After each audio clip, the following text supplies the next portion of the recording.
It's a frightening prospect. So what I argue in my COVID book is that what the COVID, I call it the COVID operation because it was a psychological operation, what it really was an attack on the psyche of the population in order to undermine the will to resist, in order to confuse people so they can't see what's going on, in order to demoralize them and disorientate them.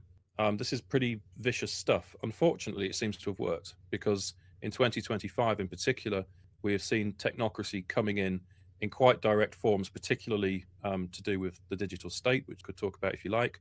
But it's coming for us now, and so is the AI.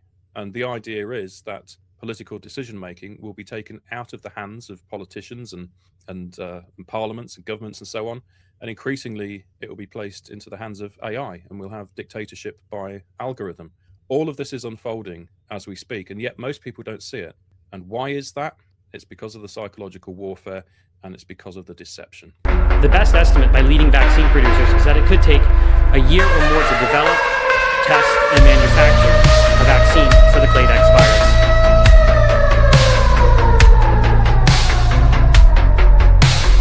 We have heard that 500,000 children have died. You know, is the price worth it? That the price, we think the price is worth it?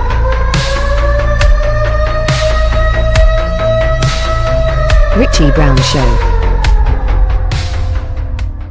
So welcome to the Richie Brown Show. Today I have David A. Hughes on with me to discuss the technocracy that is taking over the globe.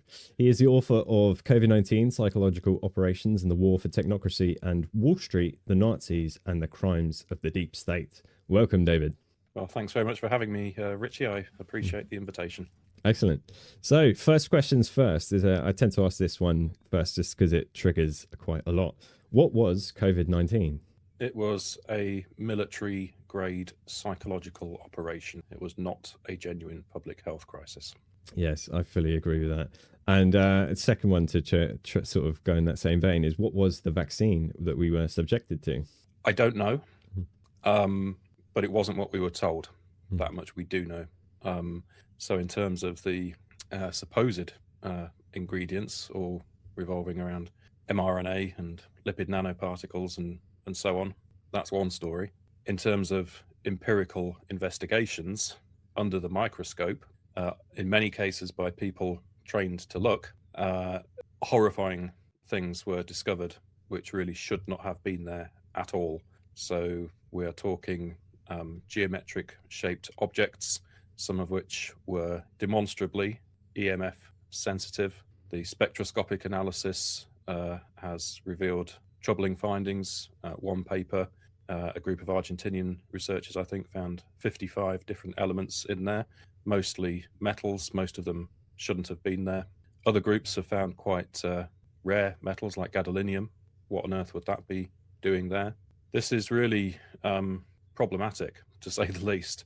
And we have to remember, of course, that some, not all, but a large number of people became magnetic, particularly on the injection site. Now, it is the case, I understand that certain people do exhibit certain forms of magnetism over different areas of the body for reasons I'm not entirely sure of. But one thing we do know is that video after video was surfacing shortly after the shots were given. And it was particularly on the injection site that people seem to have turned magnetic. I wanted to know about this, so I did a test myself. Both of my parents-in-law were jabbed. And so I said, would you mind if I stick this fridge magnet on you? And on my mother-in-law, it didn't stick, but on my father-in-law, it did. And of course, he laughed it off. But why on earth would the injection site turn magnetic if it were just an innocent vaccine? Of course, it doesn't meet the traditional definition of a vaccine either. Furthermore, we know from the research by Craig Parder-Cooper and others, How Bad Is My Batch?, that there was tremendous variability between the different batches of the shot, and 1 in every 200 batches was significantly more harmful than the rest. They claim that this could not have been accidental, that this must have been by design. It couldn't have been, for example, to do with bad manufacturing processes. So we have a lot of very troubling evidence. Now, what exactly was in the shots? I don't know. What exactly was their purpose? I don't know. Have large numbers of people been harmed by the shots? Yes, obviously. This is not difficult to show. Have the numbers of people been significantly harmed by the shots to corroborate claims of genocide and depopulation? No, nowhere close. I think those claims are radically overblown. And so if you put all of these pieces together, you're left to some extent with inexplicable evidence, but to the extent that it's worth speculating, we have to think, well, why did they try and get it into everybody? Why did they systematically work their way down the age ranges all the way to children who absolutely, there was no medical or ethical rationale for this? Why did they resort to military-grade psychological warfare in order to jab as many people as possible? Well, I mean, there are different theories. The Doctors for COVID Ethics, they think that the mRNA shots are systemically harmful and will continue to be so over the long run. But again, we don't know what the future is. And again, that relies on accepting the idea that they are, in fact, mRNA shots. And deception has been fundamental to everything that has taken place. Is it possible that some kinds of technologies were in the shots? It's certainly a possibility. We cannot rule that out. And I and some co-authors have written a 4-part series on transhumanism. Particularly part 4 gets into the literature, for example, around the internet of bio-nano things and intracorporeal nanotechnologies. So this isn't just something that has been plucked out of thin air. There's been significant research and funding going into this for, well, since 2015 at least, but it goes back much further. I look at it and I think it looks to me like an experiment on a mass scale. What was the purpose of the experiment? I don't know, but they will have gleaned a huge amount of data down to a very granular level about all demographic groups as a result of having carried this out. So it doesn't bode well for the future, because whatever it was that they were trying to find out, you can envisage a future where injections play a key role in social organization, and I shudder to think how that might work. Absolutely. I mean, I'm not sure if you're familiar with the Deagle report, but that's been going around quite a lot. And that was a report by like a kind of CIA-linked military kind of outfit, which made predictions. And they predicted that the UK and the USA population would plummet by, I think it was about 75%, something like that. I am familiar with it. I'm also familiar with James Corbett's excellent debunking of it. And really? Of course, those predictions were made to come true in 2025. Well, they've only got about 2 or 3 weeks left for 3/4 of the British population to disappear. I'm not seeing it happening, so I don't place any stock in that particular. Yeah, fair enough. I'll have report. to put a link down to the Corbett report for that one. The foreword to your book is dedicated to all those fighting against the global technocratic coup. For the lay viewer out there, can you give an overview of this global technocratic coup? Well, in simple terms, what is fundamentally happening now and has been happening since 2020 is an attempt at the global level to remake society in its entirety. And this involves destroying the previous model of control, which revolves around liberal democracy, free markets, neoliberal economics, traditional forms of propaganda, and so on, and to institute a new model, which will be, if successful, far more capable of disciplining and controlling the population. And the new model is technocracy, which is pretty much the opposite of democracy. It's about the scientific management of society. So you get information, massive amounts of information about everyone and about everything. You monitor that information and you work out the most efficient way of running society. So, for example, take your car. It spends 96% of its life apparently parked on your drive. What a waste. How inefficient. In a technocratically organized society, it would be possible for nobody to own cars, but at the click of an app, for a car to appear within minutes on your driveway for you to drive somewhere else. You can drop it off or take it back or whatever, and it's much more efficient. You need far fewer cars, far less maintenance, and so on. So this is how it's sold. The problem with it is you will own nothing and be happy, to quote the famous 2016 WEF slogan promoted by the Danish MP, Ida Auken, I think her name was. Ultimately, technocracy amounts to a system of totalitarian control. It's a closed system, and there will be a select few in charge of it, and they will get to determine who gets what based on criteria that they decide. Yes, it's a very efficient system, but it is antithetical to human freedom. Now, that is what they are attempting to roll out in every country on earth now. This is the game for all the marbles. They can't have the global population understand what it is that they are doing. Nobody in their right minds, from whatever part of the political spectrum you belong, would consent to this if you could see it and understand its full implications. For example, social credit scoring and digital currencies and so on. Very simple. If all of your money, in inverted commas, is digital and it's on a single global ledger, then those in charge of that ledger will be able to attach conditionalities to your money.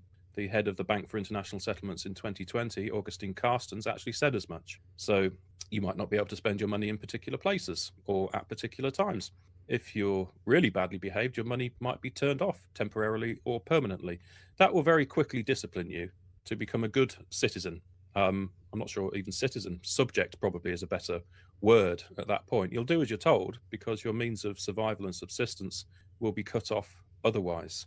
It's a frightening prospect. So what I argue in my COVID book is that what the COVID, I call it the COVID operation because it was a psychological operation, what it really was an attack on the psyche of the population in order to undermine the will to resist, in order to confuse people so they can't see what's going on, in order to demoralize them and disorientate them. This is pretty vicious stuff. Unfortunately, it seems to have worked because in 2025 in particular, we have seen technocracy coming in quite direct forms, particularly to do with the digital state, which we could talk about if you like. But it's coming for us now, and so is the AI. And the idea is that political decision-making will be taken out of the hands of politicians and parliaments and governments and so on, and increasingly it will be placed into the hands of AI, and we'll have dictatorship by algorithm. All of this is unfolding as we speak, and yet most people don't see it. And why is that? It's because of the psychological warfare, and it's because of the deception. Yeah, you mentioned a couple of things there. I got a quote from your book on the technocracy and sort of an energy allocation system. Rather than the unpredictable market supplies of supply and demand determining price, humans are to be allocated a quota of energy certificates or tokens to be spent on goods and services priced according to the energy cost of production. I mean, that when you break that down, it is terrible because of what they can do with it. They can sort of control how you spend it, where you spend it, that sort of thing, isn't it? Yeah, and again, you don't have to jump very far from there to things like carbon credits, sustainability, and all of the things which are deceptively sold under the guise of environmentalism. Yeah, I mean, the quote you read there, I was explaining the origins of technocracy. This isn't something which has just suddenly sprung up since 2020. As a concept, it goes all the way back to the early 1930s in the United States. And it was a response to the Wall Street crash and the Great Depression and booms and busts of capitalism and the unpredictability of a market system based on price and supply and demand. All of those things, understandably, were looked at with suspicion at that time. And we saw in other countries a lurch towards totalitarianism, for example, in the Soviet Union, in Nazi Germany, fascist Italy, and so on. These were all responses to the unpredictable nature of capitalism. And the thing about totalitarianism is it is the most brutal, ruthless, but perhaps most efficient means for the ruling class to maintain its power and control. It's actually preferable from a ruling class perspective. Larry Fink, he said about 10 years ago, didn't he? Markets love totalitarianism. Who's quite open about it. And in that context, it's worth remembering that while these ideas around technocracy were first being drawn up, they didn't have the technologies in those days to implement these ideas. This is the key point. The technologies we do have today, generally they're labeled smart. It's anything which allows things to be monitored in real time, linked together, reported back to the network, and so on. But they didn't have it back then. And while these ideas were being forged, there was in 1933 something called the business plot in the United States, and this was a fascist coup attempt. So when you look at this, we should be under no illusion that the ruling classes of all countries really, but particularly in this case the United States, have been intent on destroying liberal democracy actually for almost 100 years now.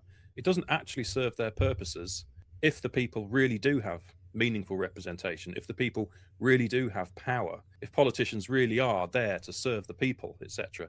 That's no good from a ruling class perspective. It wants the power and control for itself. And so, shocking as it might seem to many people to suddenly come to the realization that democracy itself now is under attack, not from fringe groups or fringe far-right groups, for example, as the media is always telling us, but actually from the center of the system itself. It's what Kees van der Pijl calls an extremism of the center, and it's emerging through all governments now.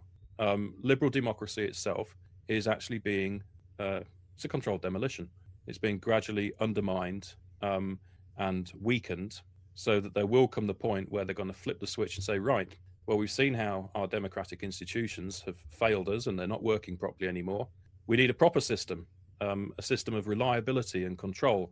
So this is where we're going to turn things over to AI and technocracy and the scientific management of society, hoping that people won't understand what the implications of that are. And it's radical. It really is radical, because we're talking about the end of an era of what you might call, in a very broad sense, liberalism. That's the kind of widest sense of the term possible, but you can trace it back maybe a couple of centuries or so, maybe longer.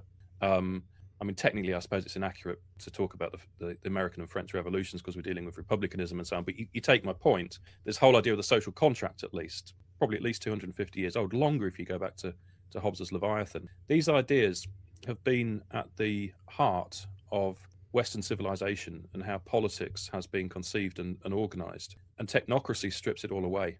The whole idea of there being some kind of contract between the people and the government. No, you don't need a contract, actually. If you're a central bank and you can directly control people through their money, what need is there for a contract? The whole principle of taxation without representation goes out of the window.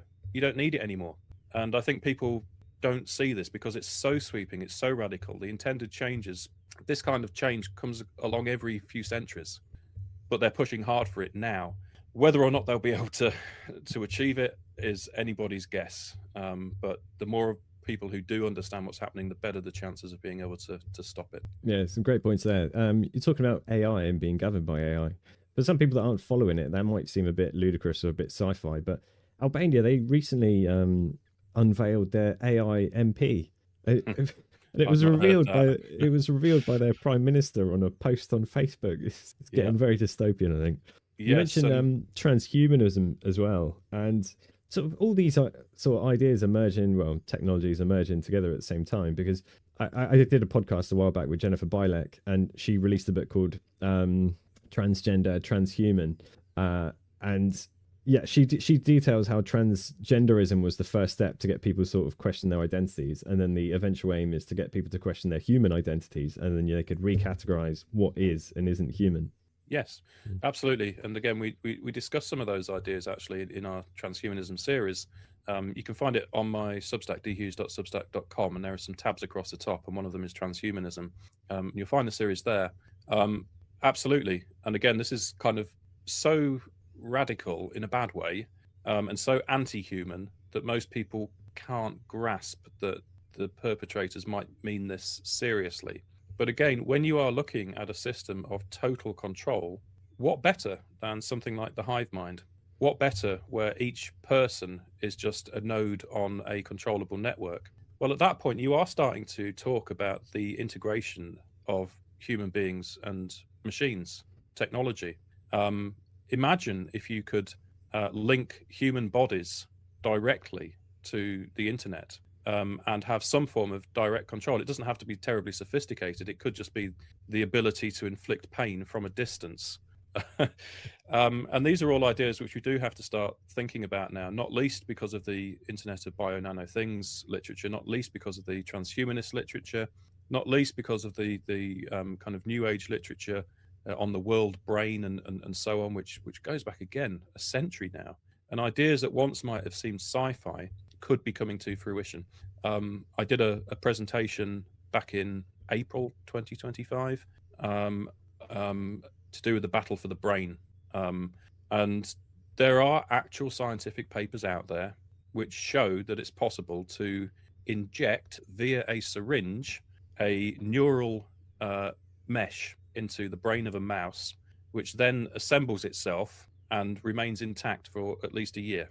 These technologies aren't made up. This isn't sci-fi anymore. This is real. And that was possible before COVID.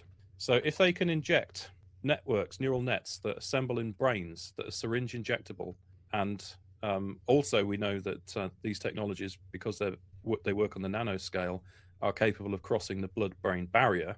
And we also know that very powerful institutions, you think about the EU Graphene Flagship Project, or the Rockefeller Foundation, or the Brain Initiative by President Obama, there are many of these things. They have been throwing money at these kinds of technologies for well over a decade now. And that's before you get onto classified military technology. So we have to ask, what is actually possible in today's world technologically? Is it possible to syringe inject self-assembling technologies that are capable of communicating with external networks? Now, there are some out there who say this is utterly ridiculous. This is taking things too far, but not really. Not when you look at the hard literature out there. And even if it hasn't yet come to fruition, it may have done. You can see very clearly what the direction of travel is and what it is that they're trying to achieve. So I think that we need to really be looking at this very hard and asking what is going on behind the scenes. Because if you connect that concept of human beings, their bodies being connected to a network, and you connect that to a project like Starlink and this incessant attempt to bathe the world in EMF radiation, making escape from the internet impossible. Well, you have an ultimate control network then, don't you? And actually you can link it to a military concept as well, network-centric warfare. This is something which has come about over recent decades, since about 1997. It's based on the internet. The idea is that instead of winning wars by having, bigger tanks, bigger planes, bigger bombs, etc., you win them through intelligence and interconnectivity. And again, if you have data on everything, you can operate quicker, faster, and more effectively, but often on a smaller scale. So drones is a classic example of this. But you only have to replace the military hardware that is forming part of this network of network-centric warfare. You only have to replace that with human bodies, conceptually. It's not a great leap, is it? And so you can see from a military perspective why they will probably have been thinking along these lines for quite some time. And unfortunately, that's the world that we now face. Yeah. What were they able to achieve with the mice, with the neural networks in their brains that they had already injected? Well, this was Charles Lieber at Harvard before he was caught collaborating with China. And he was able to achieve several remarkable things, actually. One of them was it was described as a self-assembling computer. So the analogy that was used was you could put it in a flask of liquid and you could pour the liquid out onto a flat surface. And whatever was in there would be able to reassemble itself into some form of functional technology. That's pretty frightening. He was working on kind of super small scales, including the nanoscale, and getting transistors embedded into cells. He'd managed to do that by 2011. The self-assembling computer thing was, I think, 2001. I mean, this is how far back this goes. And then I think it was 2017, 18, 19, that kind of time, when he was able to, as I say, shoot this neural net through a syringe directly into the brain of a mouse. So in that case, not crossing the blood-brain barrier, but directly onto the brain. And it would assemble itself there and stay there. So this is creepy. And I mean, this is just some of the examples that we know about.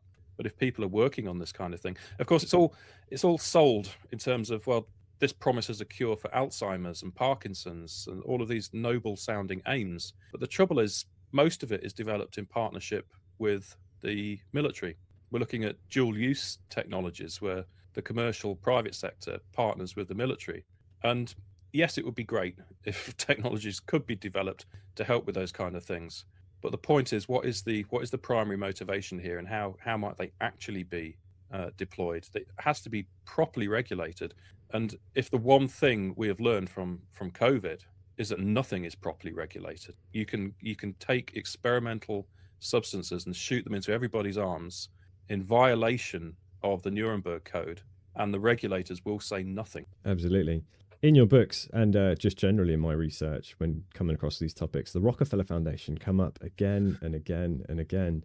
And when I first started diving into the Rockefellers, one of the first documents I read was Operation Lockstep. That was that 2010 document where they basically described the shutdown of a pandemic and how long it would take. And they even describe in that document, it would take, after about 5 years, people will be sick of all the controls and stuff. So we'll have to let up because you can't control everyone all the time.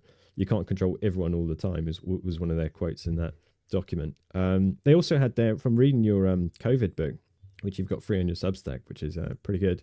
And it's going through how sort of by 1946, the Rockefeller Memorandum had teamed up with the Tavistock Institute of Human Relations. And these are two kind of psychopathic institutions. The Rockefeller Foundation, even as early as the 1920s, 30s, was described by a Supreme Justice as the state within the state. And I don't think they've got any less power today. I think that the Rockefeller Foundation has a claim to being the most influential actor of the 20th century. Or if not the foundation, there's actually three foundations, but the family plus the foundations wield power on a scale that I have never seen before. I mean, they are more powerful than prime ministers and presidents. And along with other powerful actors like the Carnegies, the Mellons and the Fords, for example, particularly through philanthropic foundations, which is a misnomer because they're anything but for the good of humanity, they have been able to use vast amounts of money, tax-free, to reshape human society. The influence of the Rockefellers is not, the extent of the influence, I don't think is understood widely enough. I would recommend Jacob Nordangard's book, Rockefeller Controlling the Game. And that's excellent. Yeah, I've read that one. Even to me, as somebody who knew a lot already about the Rockefellers and the scope of their influence, one of the foci in that book is climate and environmentalism.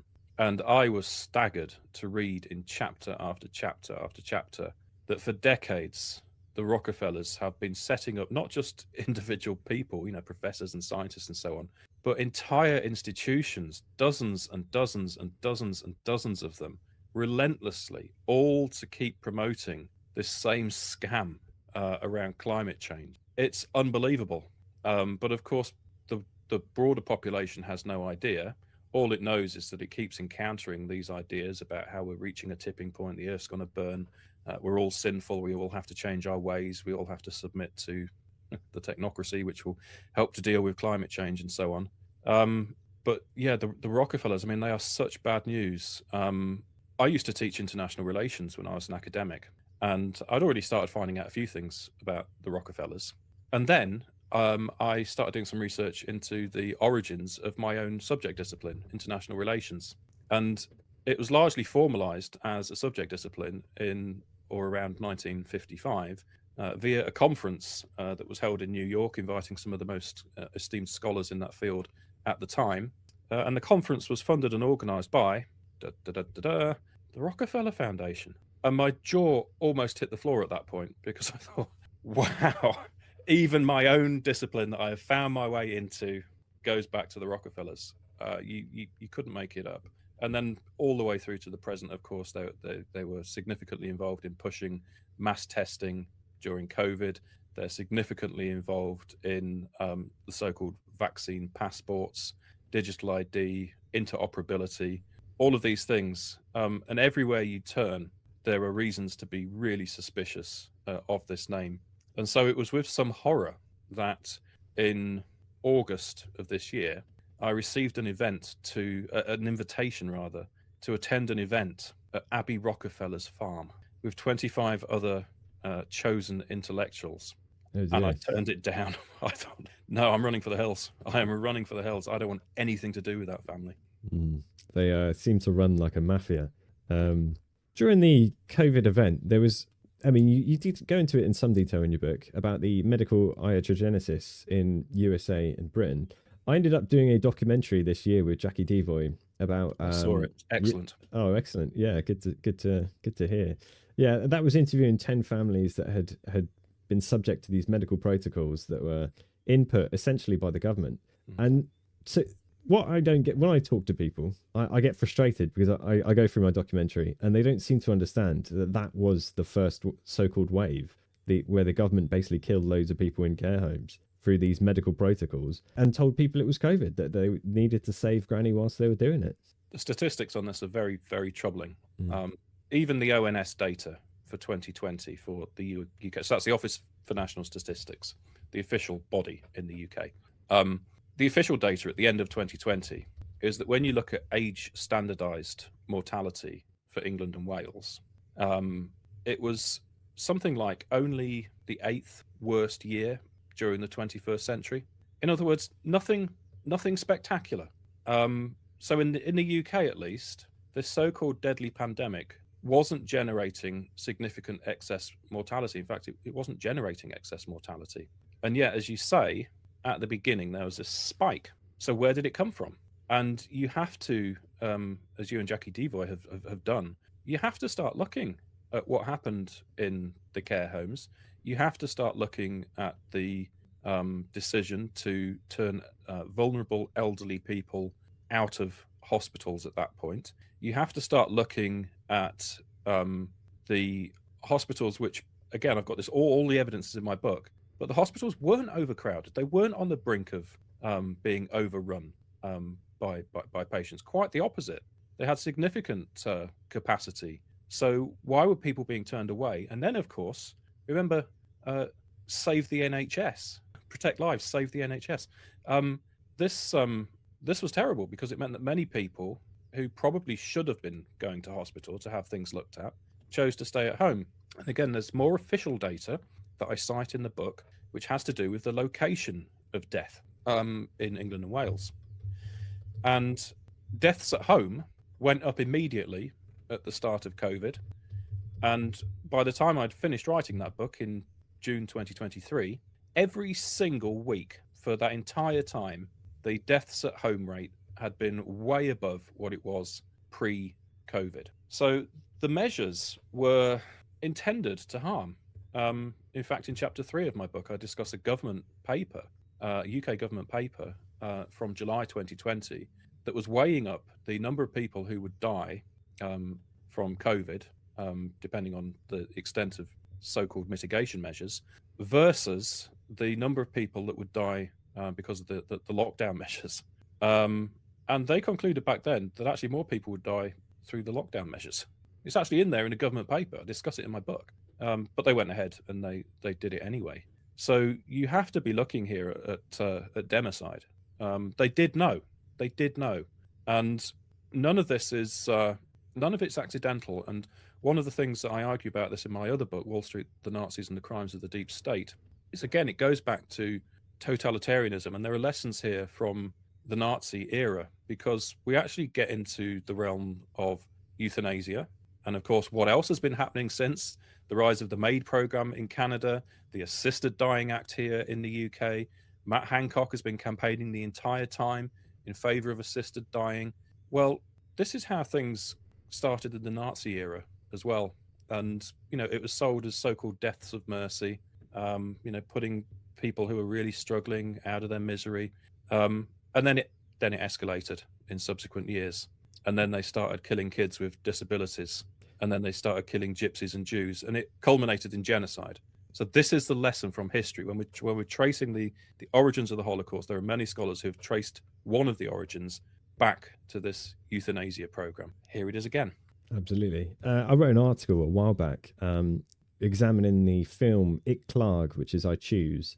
And it's the propaganda film the Nazis put out to promote their Action T4 program, which was euthanasia. Yeah. And if you go back and watch that, it's the exact same as debates going on in Parliament since they've introduced this assisted dying bill, where they're presenting killing as healthcare. They're saying, and one of the main scenes in the film is between a woman that's dying of a degenerative disease, her husband and the doctor that both love the woman, and the doctor ends up, and the husband says, I couldn't kill her because I loved her, and the doctor says, well, I killed her because I loved her. And that's kind of the whole thing of the film. And you think like a Nazi propaganda film, you'd think it'd be outlandish or anything like that, but no, it's in our current time, it marries exactly to what is going on with the euthanasia campaign. And Kim Leadbeater, she's been funded by the most reactionary foundations you can think of. I mean, we talked about the Rockefeller Foundation, but she's funded by the Open Society Foundation, the Moran Common Foundation, the William and Hewlett Foundation. And the William and Hewlett Foundation, on their website, they have a whole PDF about population control and what they need to do to get the numbers down. Yeah, and how did she get her position in the first place? She was the sister of Joe Cox, wasn't she? And the circumstances surrounding Joe Cox's death are certainly contested, to say the least. So there's something very odd going on there. What would you say was odd about Joe Cox's death? Well, it's the Richard D. Hall investigation. If you watch all of that, he did a pretty lengthy empirical investigation into that, visited the area, looked very closely at Tommy Mayer, the alleged killer. His gait, the way he walked, didn't match the CCTV footage of the guy involved. I mean, there's many questions. It's not my area of expertise. All I know is it's yet another one of these events where things probably weren't as they seemed to be. Very interesting. We need to look at it with suspicion. Very interesting, because I've read a lot on Operation Gladio, where they were basically doing terror attacks all across Europe. Yeah. And the overarching strategy was to get people scared enough to go rush into the arms of the state, and at the same time blame it on communists, because it was fascists that were bombing up train stations and platforms of people and stuff like that. But they'd blame it on like the Red Brigade or whatever, and then people would sort of, because the Italian and French communist parties, they were both very popular after World War II. Yep. And the Italians came very close. The Italian Communist Party came very close to taking power through an open vote in 1948, which the CIA spent a lot of money to make sure it didn't go that way. That's right. Yeah, that's all correct. And I think that was the first major CIA intervention abroad, of many, of course. Who was running Operation Gladio? NATO. So again, we have that whole history of false flag terrorism during the Cold War, particularly in the 1970s and 1980s, with Italy being a prime example, but not limited to Italy. Well, NATO was running that. And then, of course, that very model, the strategy of tension, was later globalized through the war on terror. And all of a sudden, terrorists could be everywhere in all countries. And we have to adopt these very oppressive and increasingly authoritarian measures and imperialist wars of aggression to deal with it. This is what we're looking at. And then, was it any surprise I think it was about a year ago in the Netherlands, when the former Dutch health minister said that the Netherlands, the response to COVID, was dictated by NATO. Yeah, it's very, very concerning. Yeah. I mean, this is supposed to be an organization which is there to serve and protect us in the West, but it has this very, very dark history. Yeah, definitely. Sort of going in that sort of same vein, in your book, you're sort of describing Tavistock's 3 primary weapons against the working class were food control, resettlement, and counter gangs. Do you want to give a quick overview of what a counter gang is? Oh gosh, this is going back some time. So this had to do with what the Tavistock Institute was up to after 1945, and it realized that it was possible to work on the psyches of large groups, if not entire populations, under conditions of extreme stress. So it might be post-war conditions, for example, or environmental catastrophes, or civil wars, or whatever. You have this kind of moment of shock to the system.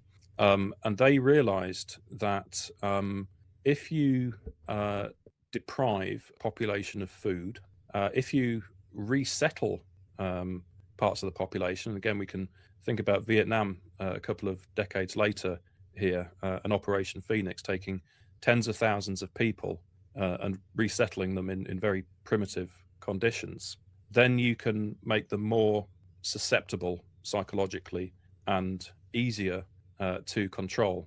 The counter gangs idea, I'd need to go back and look that up to get that exactly right. But I think it's to do with infiltrating societies with bad actors, operatives who deliberately go around and cause trouble that can then be blamed on someone else. So it's kind of similar to that kind of Operation Gladio vein. And one of the ones that I mentioned in my book, I think was a guy called, was it Paul Kitson, and the IRA.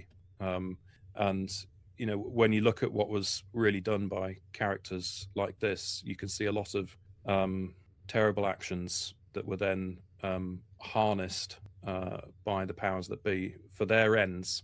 But all, I mean, you used the term mafia earlier. I mean, this is criminal kinds of behavior.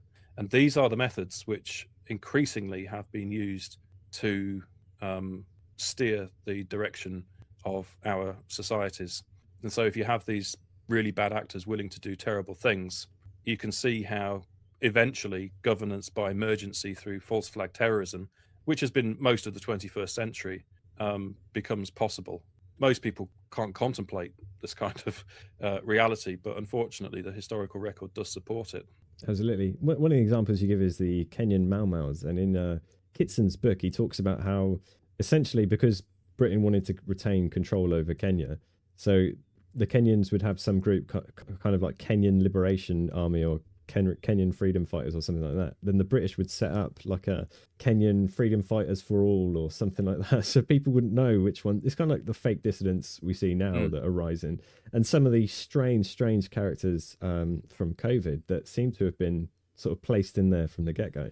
Yeah, I think that's right. And what's interesting about the Kenya example, and there was one other as well, this was being carried out by the British towards the very end of the empire, if you like. But as the British Empire waned, the Americans took these techniques over directly and started deploying them in their wars in East Asia. So there are these direct lines of continuity. And that's an interesting point that you make about the counter gangs during COVID, because I mean, in those cases we just mentioned, we're dealing with physical brutality, essentially, nasty things, torture and killing, and so on. But it does make you think, doesn't it, about the way that warfare is currently being waged through informational means and psychological manipulations, and infiltration of the so-called truth movement, terrible term, conceals the truth, by these operatives, by these gangs, essentially. And one thing I've come to realize over the course of 2025 is that they're everywhere. These bad actors, these networks are everywhere in the alternative media. It's really quite disturbing to see. So again, if you want to successfully control perception, if you can't do it through the mainstream media and the normies, then you wait for people to move on to the next level, what I call Camp 2. People there think that they've seen through it. They think they're in a kind of like-minded community, but even that is largely controlled. And the extent of it is something which has staggered me as I've learned more about it. Yeah, I wasn't first by any stretch on rumbling the COVID fraud. I mean, I thought it was a US bioweapon for a couple of years. Around 2022, when a lot of the excess deaths were coming in and people dropping dead, and that I started looking into it then. And they've been going at that for 2 years straight, and then they just introduced the Ukraine war from one crisis to the next, and then they kind of shuttered the COVID stuff, and then that's no longer popular to talk about. It's kind of like fighting at the dinner table. And now it's all just about, it's about Israel, Palestine now. It kind of switched from one crisis to the next. Yeah, I was listening to Nick Hudson this morning, and he made a point. He called it the sheer weight of criminality. And his point was that once you, as the perpetrators, once your narrative starts to wane and become untenable on one particular issue, you don't actually have to kind of try and micromanage everyone's perception around that anymore. You just use your power, your sheer weight of criminality, and you go in, bam, with the next one. So we might think, for example, about the war on terror. And for 2 straight decades, everything was about terrorism. We were being bombarded in the nightly news with terror, Osama bin Laden, Al-Qaeda, etc., ISIS, on and on it went. And there was this kind of increasing number of terrorist attacks, particularly around 2017. It all seemed to be intensifying. And then COVID came. And in 2020, there were barely any major terrorist attacks. Well, isn't that funny? How does that work? You know, were the terrorists afraid of a virus? Did they suddenly cease their suicidal activities out of respect for social distancing and mask wearing and so on? Of course not. I mean, it's obvious nonsense, isn't it? And so just that sheer fact alone casts doubt on the whole narrative surrounding terrorism and how much of it was, in fact, false flag terrorism. But again, nobody notices because all of a sudden everything is COVID, COVID, COVID, COVID. And it's all anybody can think about. And then that narrative started to fall apart, particularly around December 21, January 22. And it became increasingly absurd, everything that was being demanded. And then just like that, guess what? COVID just disappears, suddenly out of the news, and it's all Ukraine, Ukraine, Ukraine. And it's just remarkable how this can be done, and yet it works on the general population. So I think you make a good point. Mm-hmm. And a lot of the alt media seem to portray like BRICS as an alternative to kind of Western imperialism and its organizations. What's your view on that, given kind of China's involvement in COVID? I think it's a very dangerous and deliberately misleading path, which is probably being paid for, not just by Russia and China, but probably also by the West as well, because it's global technocracy by the back door. And so the key thing to understand is that, well, it's in the name, isn't it? Global technocracy. It's being rolled out everywhere. China is what Ian Davis called the world's first technates, the first successful example of technocracy being implemented. So it's ridiculous to pose Russia and China as some kind of counterbalance, counterweights to the West, which will, you know, eventually the whole system can kind of stabilize itself. The evil West can learn from its terrible ways. It can overcome its, you know, its woke ideology and its, you know, its dreadful history of imperialism and funding Nazis and all of this kind of stuff. It just needs to take a page out of Putin's book, right? And everything will be okay. No, that's not how it works. It's very interesting when you listen to Riley Waggaman, for example, just did a great interview with Marianne Gebauer. He lived in Russia for, I think, a year and a half. He knows firsthand what it's like in Russia, what the developments are. And yes, of course, there are cultural differences from the West and so on, but all of the same key things like the digital currencies, the vaccines, etc., all rolled out there as elsewhere. In China, 3.4 billion shots were given, according to Statista. Is that some kind of great alternative to what's been happening in the West since 2020? It's not. So I am very suspicious now of this multipolar narrative, and I've been made more suspicious of it by recent developments, which have seen several prominent commentators in the so-called alt media accept paid trips to Russia and China and then return to write about how great Russia and China are. So we had Jeremy Nell visiting China for UK column, which incidentally would have required a Chinese visa, approval from the Chinese state, and therefore presumably certain conditions about what could or could not have been written. And he returns, and along with Carl Czar, the UK column content has become increasingly Chinese, pro-China. I saw him promoting 15-minute cities. Carl Czar, yes, he has done. Yeah, that's right. It's quite remarkable. So quite how this squares with the regular UK column agenda, I'm not sure. They even released a banter video last week called why it's okay to be pro-China. I mean, it's that brazen. So that's an interesting development. So you have to ask, what has happened there for that surprising turn from, all of the great work that they did during COVID to this. Matt Ehret with the Rising Tide Foundation, again, is all about this multipolar narrative and harmony between East and West and so on. But he was recently in Russia, and, he's putting out stuff on his X account saying, how he's there to get beyond Western stereotypes. That's what they all say, get beyond Western stereotypes.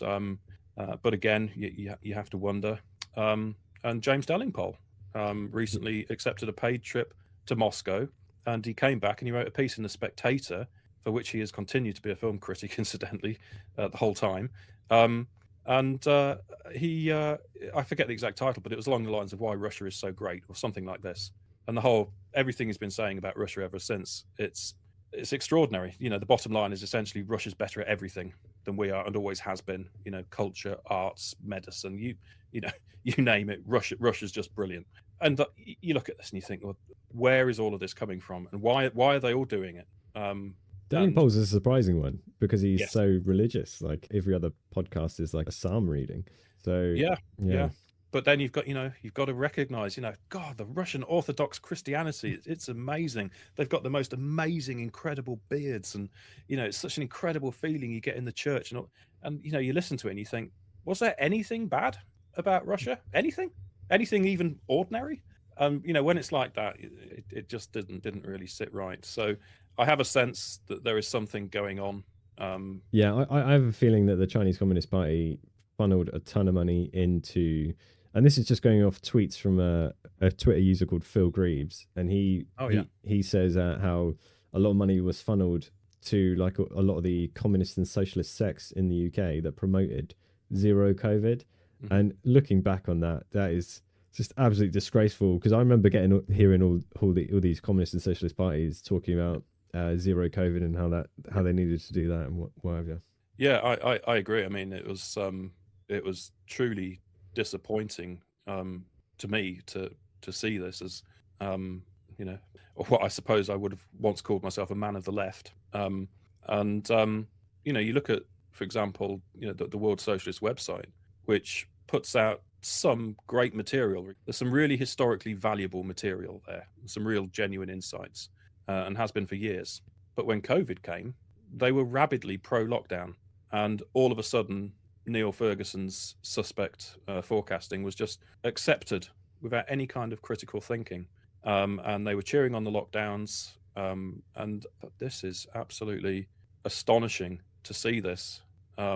But again, I think the trade unions, the political left, the churches, academia, the medical profession, they all failed when the big test came in 2020. And that again has certain similarities, as I argue in my second book, to Nazi Germany.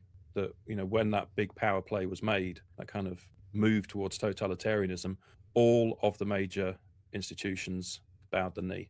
Yeah, you made that point, didn't you, about a complete moral collapse among scientists, church leaders, academics, various journalists, and that kind of thing. They all just kind of collapsed under a kind of, I don't know what you call it, just kind of a conniving with the state, but they had nothing to gain from it.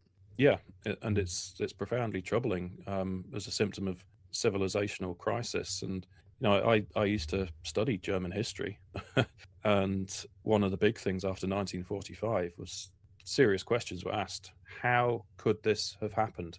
And it was a period of tremendous soul searching. And I suspect that actually, I mentioned before that totalitarianism has always been preferable from a ruling class perspective. I suspect that the ruling class has been studying the history of totalitarianism from the beginning to learn what works, what doesn't work, how best to implement things so that they could have another go in the future. And I think that's what we've been seeing since 2020. It's been a much more devious rollout this time, but we're seeing so many of the same symptoms as were witnessed in 1930s Nazi Germany. It's too many to be coincidental, and there is a logic there that I've already explained in terms of the crisis of capitalism, the precarious position of the ruling class, and the need to find more stringent social control measures to keep the working classes in check. Definitely. I think, they've kind of moved on to a social murder because they don't, the abortion up to birth. How many people do you know would support abortion up to birth? That must be purely because they want the tissues and organs from kind of babies 22 weeks plus, because they're worth a fortune. Yeah. David, it's been absolutely fantastic. I've been keeping you an hour, so I'll just leave you. I wanted to get a bit more into the environmental section because that's got a whole section to it. But I'll just leave with this quote. It's from the Deutsche Bank, which was in their document, What We Must Do to Rebuild. It says a certain degree of eco-dictatorship will be necessary. I know that eco-dictatorship is a nasty word, but we may have to ask ourselves the question whether and to what extent we may be willing to accept some kind of eco-dictatorship. So I think that's a pretty good one to leave on, because you see all these sort of colliding terrible things coming out as well, supposedly terrible, with the environmentalism. It's a pure method of control for kind of like carbon accounting, along with the AI and transhumanism. Yeah, and this is another valuable lesson from the Nazi era. Eco-politics. Where does green politics really go back to? It goes back to the Nazis, and now it's being pushed at a global level. And when it was first introduced in Nazi Germany, it seemed harmless. They'd kind of romanticize the forest, for example, and talk about blood and soil and all of this kind of stuff. But it's what it became later, as it was gradually repurposed. So to use the forest example, they say, what's the best way of looking after a forest? Well, you have to go round and remove the unhealthy specimens, right? Well, it was a short jump. In fact, it was the very next year, from 1934 to 1935. And then a major law was passed, more or less legitimizing the same thing regarding human beings. And all of a sudden, you're stepping into eugenics and euthanasia. And again, the Nazis weren't actually environmentally friendly, despite all of the rhetoric. And again, that's what we're seeing today. It's very questionable how environmentally friendly any of this stuff really is. And it all ended up as a pretext to support totalitarianism. Absolutely. Thank you very much, David. Yeah. Well, you're very welcome. It's been a pleasure.